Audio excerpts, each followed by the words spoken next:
கேட்குறதுக்கு ரொம்ப கஷ்டமாக இருக்கும், ரொம்ப ஷாக்கிங்காக இருக்கும். கடந்த 15 ஆண்டு காலம் நாம் போடுன்னு போட்டோம். சீன பங்குச்சந்தைகள் சுத்தமாக ஏறல. இப்போ ஒருவேளை சீன பங்குச்சந்தைகள் போடுன்னு போட போய் நம்முடைய பங்குச்சந்தைகள் ஒருவேளை அடுத்த 15 ஆண்டு காலத்துக்கு 0 ரிட்டர்ன் கொடுத்தாலும் ஆச்சரியப்பட முடியாது. வெந்த புண்ணில் வேலை பாய்ச்சுற மாதிரி. GT Holidays. GT Holidays, South India's #1 travel brand. Medway hospitals, ஆரோக்கியத்திற்கான சிறந்த வழி. முதல் கேள்வி என்னென்னா, ஏங்க சைனாவுக்கு நடந்தது தான் நமக்கு நடக்கணுமா? சைனாவுக்கு மட்டும் நடக்கல, அது ஹாங்காங்க்கு நடந்திருக்குது, ஜப்பானுக்கு நடந்திருக்குது, லண்டனுக்கு நடந்திருக்குது. ஒரு காலகட்டத்தில் 40 ட்ரெயின் நடந்தோம். இவ்வளோ தூரம் இப்போ இறங்கி இருக்கிறதுனால அது 22 வந்திருக்கு. வெளிநாட்டு முதலீட்டாளர்கள் இந்திய பங்குச்சந்தை மேலே சுத்தமாக நம்பிக்கையை இழந்துட்டாங்க. அவங்க கடந்த 25 மாத காலங்களில் மட்டுமே கிட்டத்தட்ட 6,10,000 கோடி விற்றுருக்குறாங்க. நான் சொல்கிறது 2024, 25, 26 ஜனவரி இந்த மாதம், மார்ச் மாதம் மட்டுமே. இந்த செக்டார்ஸில் ஓரளவு பணம் போட்டோம் அப்படின்னா ஓரளவு செக்யூர் அப்படின்றது எந்த மாதிரி இருக்கலாம்? ஸோ இப்போதைக்கு எந்த செக்டருமே சரியில்லை அப்படிங்கிறது தான் உண்மை. ரெண்டாவது, செக்டர் வைஸ் முதலீடு பண்ணுறத விட ஒரு ஃபைனான்ஸ் மினிஸ்டர் ஒரு நாள் பார்லிமெண்ட்டில் பேசுகிறாங்க. எஃப்ஐலாம் வருவாங்க போவாங்கங்க, அதை பற்றிலாம் கவலை இல்லைங்க. நம்ம லோக்கல் இன்வெஸ்டர்ஸ் ஷாக் அப்சர்வராக இந்த ஷாக்கெல்லாம் அவங்க அப்சர்வ் பண்ணிப்பாங்க அப்படின்னு சொன்னாங்க. ஏற்கனவே டேக்ஸ் எல்லாம் ஏற்றி விட்டுட்டாங்க. அது பங்குச்சந்தை இறங்குறது மட்டும் இல்லை, இந்திய ரூபாயோட மதிப்பு ரொம்ப குறையும். வணக்கம் சார். வணக்கம் சார். நம்ம தொடர்ந்து மார்க்கெட்டை பற்றி பேசிட்டு வந்துட்டுருக்கோம். இன்னுமே பார்த்தீங்கன்னா மார்க்கெட் மீண்டு வரல. நிறைய இடத்துல சொல்லப்படுற நியூஸ் என்ன இப்போ அப்படின்னு பார்த்தீங்கன்னா, மார்க்கெட் பின்னோக்கி 3 வருஷம் தள்ளி போயிடுச்சு அப்படின்னு சொல்கிறாங்க.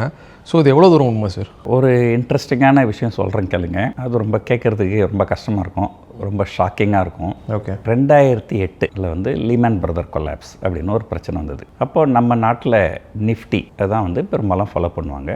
அதே போல் சைனாவில் ஷாங்காய் இண்டெக்ஸ் அப்படின்னு ஒரு இண்டெக்ஸ் இருக்குது. ஸோ நம்ம இண்டெக்ஸும் 6000 இருந்தது, ஷாங்காய் இண்டெக்ஸும் 6000 இருந்தது. நான் சொல்ல கொஞ்சம் தோராயமாக 6100 அப்படி இருக்கலாம். ஸோ நிஃப்டியும் 6000, ஷாங்காய் இண்டெக்ஸும் 6000, சைனாவோட இண்டெக்ஸ். அந்த லீமன் பிரதர் கொலாப்ஸ் மிகப்பெரிய பிரச்சனை ஆகிட்டு நம்ம 6000 3000 வந்தோம்.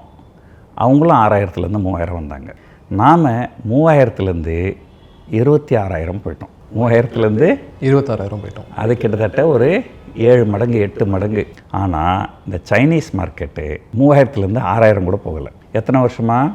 கடந்த 15 வருஷமாக. கடந்த 15 ஆண்டு காலமாக சைனாவோட இண்டெக்ஸ் அவங்க 0 ரிட்டர்ன் தான் கொடுத்தது. அது கேட்குறதுக்கே ரொம்ப கஷ்டமாக இருக்கும். 15 ஆண்டு காலம் முதலீடு பண்ணிவிட்டு ரிட்டர்னே கிடையாது. நான் அடிக்கடி சிங்கப்பூர் போவேன். இப்போ சிங்கப்பூரில் சைனாவிலேருந்து சிங்கப்பூரில் ஒர்க் பண்ணுற ஒர்க்கர்ஸ் இருப்பாங்க. வாரம் முழுக்க வேலை செய்வாங்க. வார இறுதி நாட்களில் அப்போ எல்லோரும் போய் டிவி பார்ப்பாங்க.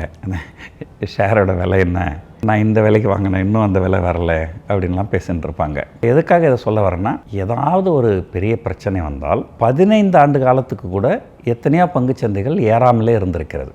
ஒரு காலகட்டத்தில் லண்டன் ஸ்டாக் எக்ஸ்சேஞ்ச் அவங்க இண்டெக்ஸ் 20 ஆண்டுகள் இல்லாத அளவுக்கு ஒரு லோ போயிருக்கு. அதே போல் ஜப்பான் கிட்டத்தட்ட 35-40 ஆண்டு காலமாக அது ஏறாமல் இருந்திருக்குது. அதே போல் ஹாங்காங் அதுவும் ஒரு காலகட்டத்தில் 20 ஆண்டு லோ அப்படின்லாம் வந்திருக்கு. ஒருவேளை கடந்த 15 ஆண்டு காலம் நாம் போடுன்னு போட்டோம். சீன பங்குச்சந்தைகள் சுத்தமாக ஏறல. இப்போ ஒருவேளை சீன பங்குச்சந்தைகள் போடுன்னு போட போய் நம்முடைய பங்குச்சந்தைகள் ஒருவேளை அடுத்த 15 ஆண்டு காலத்துக்கு 0 ரிட்டர்ன் கொடுத்தாலும் ஆச்சரியப்பட முடியாது. முதல் கேள்வி என்னென்னா, ஏங்க சைனாவுக்கு நடந்தது தான் நமக்கு நடக்கணுமா அப்படின்னா, சைனாவுக்கு மட்டும் நடக்கலை, அது ஹாங்காங்க்கு நடந்திருக்குது, ஜப்பானுக்கு நடந்திருக்குது, லண்டனுக்கு நடந்திருக்குது. சரிங்க, ஒரு 200 நாடு இருக்குது ஒரு நாட்டில், உலகத்தில். அதில் 4-5 நாட்டுக்கு தான் நடந்திருக்குது. அது நமக்கும் நடக்கணுமா அப்படின்னு சொன்னாக்கா, நடப்பதற்கு வாய்ப்புகள் அதிகமாக இருக்குது. அதுக்கு என்னென்ன காரணங்கள் அப்படின்னு சொல்லிடுறேன் பாருங்கள். நம்பர் 1, இந்தியா உலகத்திலேயே அதிகபட்சமான மக்கள் தொகை கொண்ட நாடு, ஆங்கில மொழி பேசும் நாடு. இப்போ சைனா பார்த்திங்கன்னா நமக்கு அடுத்தபடியாக மக்கள் தொகையில் இருப்பாங்க, அவங்க ஆங்கிலம் பேச மாட்டாங்க. ஆங்கிலம் பேசக்கூடிய நாடு, நடுத்தர மக்கள் நிறைய பேர் இருக்கிற நாடு, கன்சம்ஷன் ஸ்டோரி இருக்குது. ஸோ நம்ம நாட்டுக்கு ஒரு நல்ல எதிர்காலம் இருக்குது அப்படின்னு வெளிநாட்டு முதலீட்டாளர்கள் நினச்சதுனால வெளிநாட்டு முதலீட்டாளர்கள் நம்ம நாட்டில் தொடர்ந்து பங்குகளில் முதலீடு பண்ணின்னு வந்தாங்க. எந்த அளவுக்கு முதலீடு பண்ணிக்கின்னு வந்தாங்கன்னு சொன்னீங்கன்னா, உலகத்தில் வந்து நம்ம வந்து கம்பேர் பண்ணும்பொழுது நம்ம வந்து அமெரிக்காவையோ ஜப்பானையோ நம்ம கம்பேர் பண்ணக்கூடாது. அது எதனால் அப்படின்னு நான் சொல்லிடுறேன் பாருங்கள். இப்போ ஜப்பானில் ஒருத்தர் வந்து ஒரு 100 ரூபா கொடுத்து ஒரு பங்கு வாங்குறாரு. ஒரு 5 வருஷமாக அது ஏறலை. ஒரு 5 வருஷம் கழிச்சு அது 105 ரூபா வருதுன்னு வச்சுங்களேன், ரொம்ப சந்தோஷமாக இருப்பார். ஏன்னா அவர் அந்த பணத்தை பங்கில் போடாமல் இருந்தால் எங்கே போட்டிருக்க முடியும்? பேங்க்கில் எஃப்டி வச்சிருக்க முடியும். அங்கே பேங்க்கில் எஃப்டி வச்சிங்கன்னா நீங்கள் தான் பேங்க்கு காசு கொடுக்கணும், அவங்க கொடுக்க மாட்டாங்க. 0% வட்டி அங்கெல்லாம். அப்போ நான் எப்படி இருந்தாலும் அந்த 100 ரூபாய் நான் பேங்க்கில் வச்சுருந்தா அது 100 ரூபாயாக தான் இருந்திருக்கு போது. இப்போ அது 105 ரூபாய் ஆச்சு, 5% எனக்கு ரிட்டர்னு அப்படின்னு ரொம்ப சந்தோஷப்படுவாங்க. ஆனால் அதையே நீங்கள் ஒரு 100 ரூபாய் முதலீடு பண்ணி ஒரு 5 வருஷம் கழிச்சு அந்த பங்கோட விலை 105 ரூபா போச்சுன்னா, ஆஹா 5% லாபம் வந்துச்சுன்னு சந்தோஷப்பட முடியுமா? முடியாது. ஏன்னா நம்ம எக்கானமி வந்து high interest rate economy. So எங்கே நான் இந்த பணத்தை வந்து வங்கியில் வைப்பு நிதியில் வச்சுருந்தாலே இந்த 5 வருஷத்தில் எனக்கு கிட்டத்தட்ட ஒரு 40 ரூபா வட்டி வந்திருக்கும். இது 5 ரூபா தானங்க வந்தது, நான் எப்படிங்க சந்தோஷப்பட முடியும் அப்படின்னு சொன்னாங்க. அதனால் நாம் கம்பேர் பண்ணும்போது டெவலப்டு எக்கானமி கூட கம்பேர் பண்ணக்கூடாது. நாம் வந்து நம்மளை மாதிரி ஒரு கம்பேரபிள் டெவலப்பிங் கண்ட்ரிஸ் கூட நம்ம கம்பேர் பண்ணலாம். ஒரு உதாரணத்துக்கு பார்த்திங்கன்னா பிரிக்ஸ் அப்படின்னு சொல்லுவாங்க. Brazil, Russia, India, China, south Korea, அதெல்லாம் கம்பேர் பண்ணிங்கன்னா நம்முடைய பங்குச்சந்தைகள் காலாகாலமாகவே 60% முதல் 100% வரை ப்ரீமியம் வேல்யூவேஷனில் ட்ரெண்ட் நடந்திருக்கு. அதாவது ஆங்கிலத்தில் வந்து பிஇ ரேஷியோ அப்படின்னு சொல்லுவாங்க. அதாவது ஒட்டுமொத்தமாக ஒரு ஆவரேஜாக எவ்வளோ வருமானம் வருதோ அதை போல் எத்தனை மடங்கு அந்த பங்குச்சந்தையில் ப்ரைஸ் ட்ரெண்ட் நடக்குது. இப்போ நிஃப்டி 50 எடுத்துக்கிட்டிங்கன்னா ஒட்டுமொத்த 50 கம்பெனியும் அவங்களுடைய ஒட்டுமொத்த வருமானத்தையும் பார்த்திங்கன்னா ஒரு ஆண்டுக்கு எவ்வளோ வருமானம் வருது அப்படின்னு பார்த்திங்கன்னா அதை போல் 22 மடங்கு விலையில் நிஃப்டி வந்து ட்ரெண்ட் நடக்குது. இதையே நீங்கள் சவுத் கொரியா போனீங்கன்னா 12 மடங்கு, சைனா போனீங்கன்னா 12 மடங்கு தான், பிரேசில் போனீங்கன்னா 11, 12, சவுத் ஆஃப்ரிக்கா போனீங்கன்னா 11, 12. ஸோ நமக்கு கம்பேரபுளாக இருக்கிற எல்லாமே வந்து 11, 12 பி ரேஷியோவில் ட்ரெண்ட் நடக்குது. ஆனால் நாம் 22 ட்ரெண்ட் நடக்கணும். ஒரு காலகட்டத்தில் 40 ட்ரெண்ட் நடந்துருந்தோம். இவ்வளோ தூரம் இப்போ இறங்கி இருக்கிறதுனால அது 22 வந்திருக்கு. ஒரு சிம்பிளாக சொல்லணும் அப்படின்னு சொன்னால், நான் ஒரு பொருள் விற்கிறேன், 11 லட்ச ரூபாய்க்கு விற்கிறேன். அதே பொருளை நீங்கள் விற்கிறீங்க 22 லட்ச ரூபாய்க்கு விற்கிறீங்க. ஒருவேளை உங்களுக்கு வந்து ஒரு பிராண்ட் வேல்யூ இருந்து அவங்களுடைய ப்ராடக்டை பிடிச்சிருந்து ஒருவேளை கொஞ்சம் காசு கூட கொடுத்து வாங்கலாம். பட் ஆனால் ஏதோ ஒரு பிரச்சனை அப்படின்னு வரும்பொழுது நம்ம எதுக்காக இவ்வளோ ப்ரீமியம் கொடுக்கணும் அப்படிங்கிற மாதிரி ஒரு எண்ணம் வந்துடும். இப்போ இந்த பிஜேபி அரசாங்கம் அவங்களுடைய கொள்கை என்ன அப்படின்னா, கொஞ்சம் கொஞ்சமாக வந்து பங்குச்சந்தைக்கு வரியை ஏற்றி விட்டுணும். முன்னெல்லாம் பார்த்திங்கன்னா long term capital gain tax அப்படின்னு சொன்னாங்க. நீங்கள் பங்குகளை வாங்கி ஒரு வருஷம் கழிச்சு விற்றீங்கனால் அதுக்கு வரியே கிடையாது, 0ன்னு இருந்தது. அந்த 0வை இவங்க என்ன பண்ணாங்க, 10ன்னு கொண்டு வந்தாங்க. அதுக்கப்புறம் இப்போ 12ன்னு கொண்டு வந்தாங்க. முன்னாடி short term capital gain tax வந்து அதை வாங்கிட்டு ஒரு வருஷத்துக்குள்ளார விற்றிங்கன்னா அது short term capital gain tax. அது 10 இருந்தது, அதை 15 ஆக்கி இப்போ அதை 20 ஆக்கியிருக்கிறாங்க. இவங்களுடைய கொள்கை ஏதோ ஒரு அரசாங்க அதிகாரி சொல்லிட்டார். அதுக்கப்புறம் அதை இங்கே இல்லைன்னு மறுத்தாங்க. ஆனால் இருந்தாலும் அந்த அரசாங்க அதிகாரி சொன்னது என்னென்னால், பிஜேபி அரசாங்கம் 3வது தடவை வந்தால், அதை நான் சொல்கிறது வந்து 2வது தடவை முடிஞ்சு 3வது தடவை எலெக்ஷன் கிட்ட, பிஜேபி 3ஆம் முறை வந்தால் இதுக்கு மேலே இந்த long term capital gain tax 5%, 10% அதெல்லாம் கிடையாது. Short term capital gain tax 5%, 10% அதெல்லாம் கிடையாது. எல்லா வருமானத்தையும் எல்லா லாபத்தையும் உங்களுடைய வருமானத்தில் சேர்த்துருவாங்க. உங்கள் வருமானத்துக்கு நீங்கள் எவ்வளோ டேக்ஸ் பே பண்ணுறீங்களோ அவ்வளோ டேக்ஸை நீங்கள் பே பண்ணணும். இந்தியாவில் 5 கோடி ரூபாய்க்கு மேலே வருமானம் வருகின்ற சிலர், அவங்களுக்கு டேக்ஸ் எவ்வளோ வரும்னு தெரியுங்களா? 42% வரும். ஓரளவுக்கு 20 லட்சம் 30 லட்சம் அந்த மாதிரி சம்பாதிக்கிறவங்களாம் அவங்களுக்குலாம் வரி பார்த்திங்கன்னா 30% கூடுதலாக செஸ்ன்னு சொல்லிட்டு ஒரு கிட்டத்தட்ட ஒரு 35% வரும். ஒரு 35லேருந்து 42% வரைக்கும் டேக்ஸ் வரும். ஸோ ஒரு காலகட்டத்தில் இவங்க என்ன பிளான் பண்ணுறாங்கன்னா, நீங்கள் பங்கு சந்தையில் முதலீடு பண்ணிங்கன்னா லாபம் வந்ததுன்னா 42% டேக்ஸை கட்டுங்க அப்படிங்கிற மாதிரி இந்த மாதிரி ஒரு அரசாங்க அதிகாரி சொன்னார். அது அப்புறம் இவங்க இல்லை அப்படின்னு மறுத்துட்டாங்க. இல்லைன்னு மறுக்கிறாங்கன்னா அதுக்கு என்ன அர்த்தம்னு உங்களுக்கு தெரியும். அந்த அரசாங்க அதிகாரி மேலே ஏதாவது நடவடிக்கை எடுத்தாங்களா, அவரை சஸ்பெண்ட் பண்ணாங்களா? அதெல்லாம் கிடையாது. சில நேரங்களில் என்ன பண்ணுவாங்க, ஒரு அரசியல் தலைவர் இருக்கிறாருன்னு வச்சுப்போமே, ஒரு எதிர்கட்சி தலைவரை பற்றி திட்டணுன்னா இவரை திட்டினா நாகரிகமாக இருக்காது. அதனால் என்ன பண்ணுவார், 2ஆம் கட்ட தலைவர்கள் 3ஆம் கட்ட தலைவர்கள் விட்டு நீங்கள் திட்டுங்க. அது கொஞ்சம் அளவுக்கு அதிகமாக போயிட்டால் கூட இவர் கண்டிக்கிற மாதிரி கண்டிப்பார். ஆனால் உண்மை என்னென்னா இவர் தான் திட்ட சொல்லியிருப்பார். ஸோ இந்த மாதிரி தான் அந்த அரசாங்கத்தில் அதெல்லாம் நடந்திருக்கும்.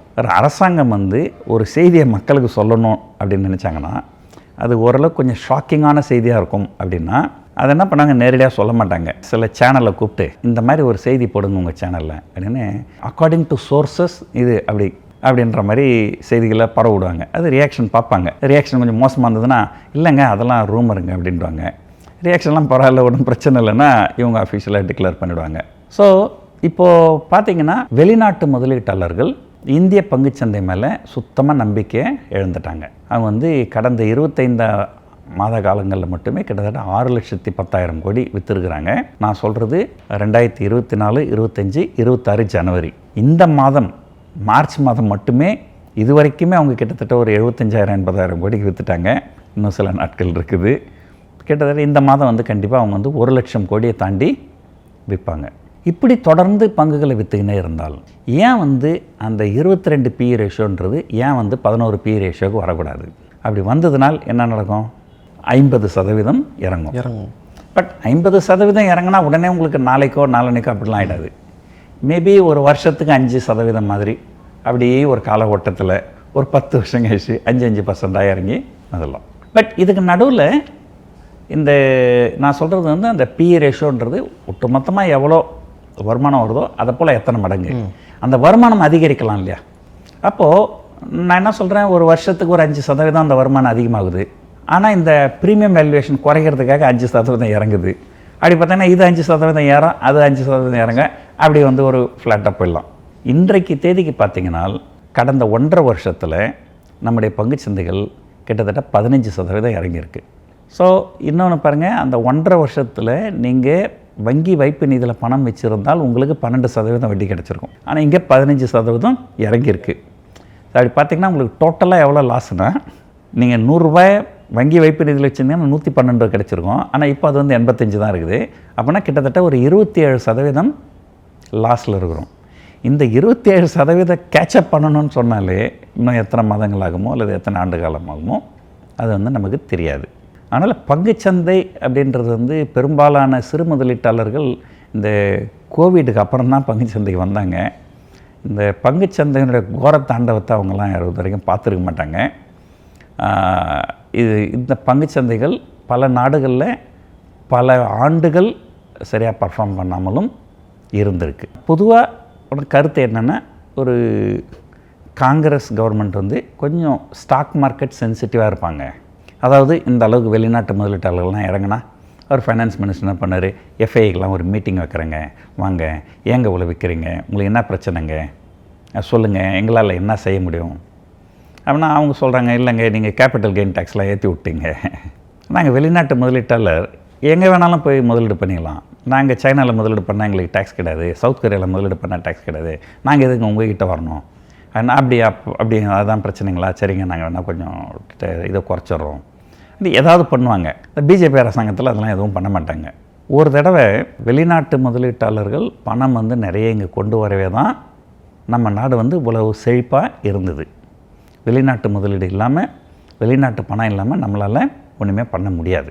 ஏன்னா நீங்கள் கச்சா எண்ணெய் வாங்குறீங்க, எல்லாத்துக்குமே டாலரில் கொடுக்கணும், தங்கம் வாங்குறீங்க டாலரில் கொடுக்கணும், உங்களுக்கு டாலர் வேணும், உங்களுக்கு எங்கே இந்த டாலர் கிடைக்கும்? நம்முடைய ஏற்றுமதி குறைவாக இருக்கும், இறக்குமதி அதிகமாக இருக்கும். அப்போது வெளிநாட்டில் வேலை செய்கிற இந்தியர்கள், வெளிநாட்டு வாழ இந்தியர்கள் அங்கே பணம் சம்பாரித்து இங்கே அனுப்புகிறாங்க, இல்லை வெளிநாட்டு முதலீட்டாளர்கள் வந்து இங்கே பணத்தை கொண்டு வந்து முதலீடு பண்ணுறாங்க. அப்போ தான் உங்களுக்கு வந்து நிறைய டாலர்ஸ் வந்து கிடைக்கும். அப்போது ஏதோ ஒரு காரணத்தினால அவங்க வெளிநாட்டு முதலீட்டாளர்கள் அதிருப்தி அடைஞ்சு பங்குகளை தொடர்ந்து விற்க ஆரம்பித்தாங்க. அப்போது ஒரு ஃபைனான்ஸ் மினிஸ்டர் ஒரு நாள் பார்லிமெண்ட்டில் பேசுகிறாங்க. என்ன பேசணும், இவ்வளவு நாட்கள் வந்து எங்கள் நாட்டை நம்பி நீங்கள் வந்து முதலீடு பண்ணீங்க, ரொம்ப சந்தோஷம், இப்போது உங்களுக்கு ஏதோ பிரச்சனை, அந்த பிரச்சனையினால் நீங்கள் விற்கிறீங்க, பார்ப்போம், நாங்கள் வந்து அந்த பிரச்சனைகள் என்னன்னு சொன்னீங்கன்னா நாங்கள் அதை பார்க்குறோம், இல்லைனா எங்களால் எப்போ சரி பண்ண முடியுதோ சரி பண்ணுறோம், எதிர்காலத்தில் நீங்கள் திரும்ப எங்கள் நாட்டுக்கு வந்து முதலீடு பண்ணுவீங்க அப்படின்ற நம்பிக்கை எங்களுக்கு இருக்குது, இது வரைக்கும் முதலீடு பண்ணதுக்கு நன்றி அப்படின்னு சொல்லணும். ஆனால் அவங்க என்ன சொன்னாங்கன்னா, எஃப்ஐலாம் வருவாங்க போவாங்கங்க, அதை பற்றிலாம் கவலை இல்லைங்க, நம்ம லோக்கல் இன்வெஸ்டர்ஸ் வந்து ஷாக் அப்சர்வராக இந்த ஷாக்கெல்லாம் அவங்க அப்சர்வ் பண்ணிப்பாங்க அப்படின்னு சொன்னாங்க. இப்போது ஏற்கனவே வந்து டேக்ஸ் எல்லாம் ஏற்றி விட்டுட்டாங்க.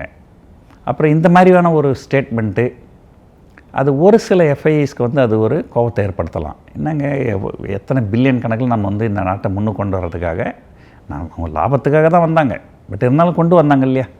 அப்போது என்ன நடக்குது, இந்த மாதிரிலாம் ஒரு பேசும்பொழுது ஒரு அரசாங்கத்துக்கும் எஃப்ஐஐக்கும் இருக்கிற இடைவெளி வந்து இன்னும் கூடிடும்போது அவங்க இன்னும் பங்குகளை அதிகமாக விற்க ஆரம்பிப்பாங்க. இப்போது இப்படி தொடர்ந்து வெளிநாட்டு முதலீட்டாளர்கள் பங்குகளை விற்கும்போது அது பங்குச்சந்தை இறங்கிறது மட்டும் இல்லை, இந்திய ரூபாயோட மதிப்பு ரொம்ப குறையும். இன்றைக்கு ஒரு ஆண்டுக்கு முன்னாடி கிட்டத்தட்ட 82 ரூபா இருந்தது ஒரு $. இன்றைக்கி கிட்டத்தட்ட 94 ரூபா, 93 ரூபா 91 காசு வரைக்கும் நான் பார்த்தேன். கிட்டத்தட்ட ஒரு 94 ரூபா அப்படின்ற அளவுக்கு இன்றைக்கி தான் வந்து இந்திய ரூபாயோட மதிப்பு ஆல் டைம் லோ ஆக குறைவாக இருக்குது. ஸோ இந்த பங்குச்சந்தையை ஒரு நல்ல மீட் எடுக்கிறதுக்கு அஃப்கோர்ஸ் இப்போ இந்த ஈரான் அமெரிக்கா வார் ஒரு பிரச்சனை இருக்கலாம், பட் அது முடிஞ்சாலுமே வந்து ஒரு பெரிய அளவில் ஏறுமா அப்படின்னு கேட்டிங்கன்னா அதுக்கு வாய்ப்பு கொஞ்சம் குறைவாக இருக்கிற மாதிரி தான் தெரியுது. நம்ம ஏற்கனவே உங்ககிட்ட சில இன்டர்வியூவில் நான் சொல்லியிருக்கிறேன், 24லேருந்து 29 வரைக்கும் பங்குச்சந்தையுடைய ரிட்டர்ன் வந்து எஃப்டி ரிட்டனை பீட் பண்ணாது அப்படின்றதாங்க என்னுடைய கருத்து. கொஞ்சம் நாளாகவே கடந்த ஒரு வருஷமாகவே நான் அந்த கருத்து தான் பதிவு பண்ணின்னு வரேன். அப்படி இருக்கலாம். என்ன எதிர்பார்க்குறாங்க முதலீட்டாளர்கள் அப்படின்னா, ஃபைனான்ஸ் மினிஸ்ட்ரி ஏதாவது கொஞ்சம் தலையிட்டு ஏதாவது இந்த கொஞ்சம் நல்லது அவங்க வந்து கொஞ்சம் வரிகளை குறைக்கலாம். குறைஞ்சபட்சம் காங்கிரஸ் கவர்மெண்ட்டில் எதுவுமே பண்ணலைன்னா கூட குறைஞ்சபட்சம் ஒரு விஷயம் பண்ணுவாங்க. ஃபைனான்ஸ் மினிஸ்ட்ரி டெலிவிஷனில் வருவார், இல்லைங்க இது கொஞ்சம் டெம்பரரியாக ப்ராப்ளம் இருக்குது, ஈரானில் ப்ராப்ளம் இருக்குது, அதனால தாங்க பங்குகள் இறங்குது, நீங்கள் நம்பிக்கை வச்சு முதலீடு பண்ணுங்கள், இந்த பங்குச்சந்தைகள் எதிர்காலத்தில் நல்லாயிருக்கும் அப்படின்னு ஏதாவது ஒன்று ஒரு ஆறுதலாக 2 வார்த்தையாவது பேசுவார் பி. சிதம்பரம். ஆனால் இவங்க வந்து ஏங்க வெங்காயம் விலை ஏறிச்சுன்னா நான் வெங்காயம் சமைக்கிறதில்ல அப்படின்றாங்க. அப்புறம் இப்போ இவங்களை கேட்டால் நான் பங்குச்சந்தையில் முதலீடு பண்ணுறது இல்லைங்க அப்படின்னு தான் போல் சொல்ல போகிறாங்க. ஸோ இது அரசாங்கம் தலையிட்டு ஏதாவது செய்தால் ஒழிய பிரச்சனைகள் வந்து இது வந்து ஒரு, அதாவது இந்த ஈரான் வார்க்கெலாம் வந்து ஒரு காரணம் கிடையாது. அதெல்லாம் இல்லாமலே நம்முடைய பங்குச்சந்தைகள் வீக்காக தான் இருந்தது. வெந்த புண்ணில் வேலை பாய்ச்சுற மாதிரி ஈரான் பிரச்சனை நடுவில் வந்து குதிச்சிட்டு, அவ்வளோதான். ஸோ உங்கள்கிட்ட நம்ம நிறைய வாட்டி கேட்டிருக்கேன் சார். ஒவ்வொரு வாட்டி நான் வரப்போ கேட்குறதுனா ஹிடன் ஆப்பர்ச்சுனிட்டி எங்களுக்கு சொல்லுங்கள், இன்வெஸ்டர் பெர்ஸ்பெக்டிவ்ல தான் கேள்வி கேட்குறேன். ஸோ இப்போ நீங்கள் சொல்லியிருக்கீங்க 2029 வரைக்கும் பன்னி மார்க்கெட் மாதிரி தான் இருக்கும், ஒன்றும் பெரிய ஏற்றம் இறக்கம் இருக்காதுன்ற மாதிரி சொன்னீங்க. ஸோ இந்த மாதிரி நீங்கள் சொல்கிறப்போ இந்த செக்டார்ஸ் இன்னும் கொஞ்சம் பெஸ்ட்டாக பெர்ஃபார்ம் பண்ணுது சார்? அதான் நான் எப்படி கேட்குறேன்னா, இந்த செக்டார்ஸில் ஓரளவு பணம் போட்டோம் அப்படின்னா ஓரளவு செக்யூர் அப்படின்றது எந்த மாதிரி இருக்கலாம்? இப்போதைக்குங்க மார்க்கெட் வந்து அல்ட்ரா பேரிஷாக இருக்குது. எல்லா செக்டருமே மோசமாக தான் பர்ஃபார்ம் பண்ணிட்டுருக்கு. எந்த செக்டருமே வந்து நல்லா பர்ஃபார்ம் பண்ணுற மாதிரி தெரில.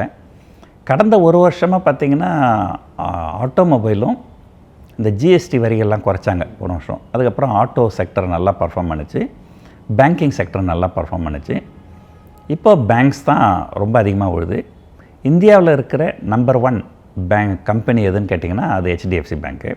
அதுவே வந்து கடந்த 3 மாதத்தில் 25% விலை இறங்கியிருக்கு. ஸோ இப்போதைக்கு எந்த செக்டருமே வந்து சரியில்லை அப்படிங்கிறது தான் உண்மை. ரெண்டாவது, அந்த செக்டர் வைஸ் முதலீடு பண்ணுறத விட மியூச்சுவல் ஃபண்டில் இப்போதைக்கு லார்ஜ் கேப் மியூச்சுவல் ஃபண்டில் முதலீடு பண்ணுறது கொஞ்சம் சேஃபாக இருக்கும். VGT Holidays. GT Holidays, South India's #1 travel brand. Medway hospitals, ஆரோக்கியத்திற்கான சிறந்த வழி.